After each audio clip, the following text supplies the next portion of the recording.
mtakatifu.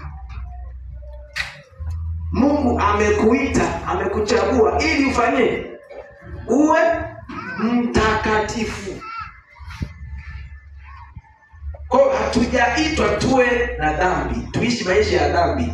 Tumeitwa ili tuwe watakatifu. Kwa hiyo sifa ya kwanza ya mtu aliyeokoka anapaswa kuwa mtakatifu.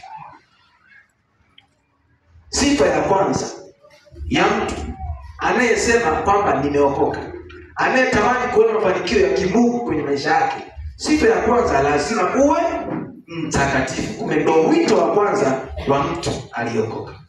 Wito wa kwanza ni utakatifu. Na kuhakikishia kama hauna maisha matakatifu, mafanikio ya kimungu utahasikia kwenye vyombo vya habari. Sababu Mungu hashirikiani na waovu.